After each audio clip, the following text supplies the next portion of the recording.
¿Alguna vez nos hemos detenido a pensar qué es lo que hace que un pastel sea perfecto, súper esponjoso? Pues hornear es mucho más que seguir una receta al pie de la letra. Es de hecho todo un arte que se fue construyendo con miles de años de descubrimientos. A ver, vamos a meternos de lleno en este mundo. Para entender de verdad los pasteles que tanto nos fascinan, tenemos que hacer un pequeño viaje en el tiempo. Vamos a descubrir cómo cada innovación, que a veces fue pura casualidad, nos trajo hasta las técnicas que hoy en día consideramos, bueno, esenciales. Todo empieza con los egipcios y un accidente increíblemente afortunado: la fermentación. Siglos después llegaron los romanos y lo perfeccionaron todo. Luego, en la Edad Media, imagínense, un pastel era un lujo que poquísimos podían darse. Pero la gran revolución llegó con la industria, que puso batidoras y hornos precisos en muchas más cocinas. Y ya para el siglo XX, la creatividad simplemente explotó. Cada uno de estos pasos fue clave para que hoy podamos disfrutar de lo que disfrutamos. Ok, vamos a lo fundamental. Cualquier gran pastel, no importa la receta, se apoya sobre 4 pilares. Pensemos en ellos como los 4 fantásticos de la repostería. Cada uno tiene una misión súper importante para lograr ese resultado perfecto que buscamos. Primero, la harina. La harina es, digamos, el esqueleto del pastel. Es lo que le da la forma, la estructura, para que todo se sostenga y no se desarme.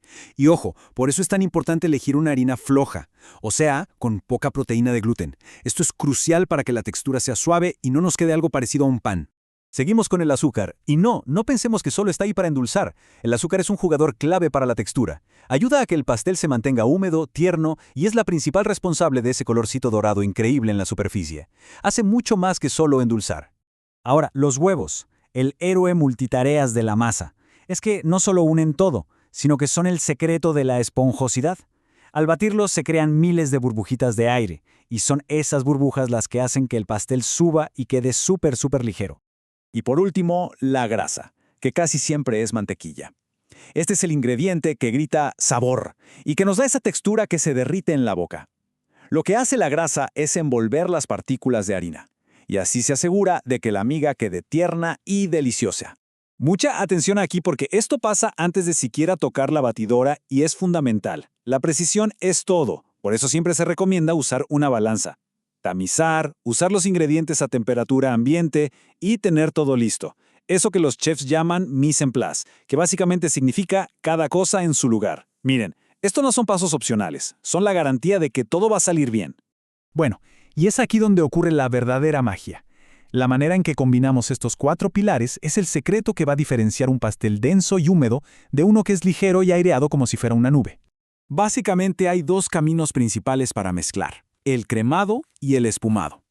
El primero, el cremado, se basa en la grasa para crear una estructura bien estable y húmeda. Pensemos en un cupcake. El otro, el espumado, se basa en el aire que atrapan los huevos para lograr una ligereza increíble, como en un bizcocho genovés. 2 técnicas, 2 mundos de texturas. A ver, vamos a desglosar el cremado. Aquí, el primer paso es la clave de todo.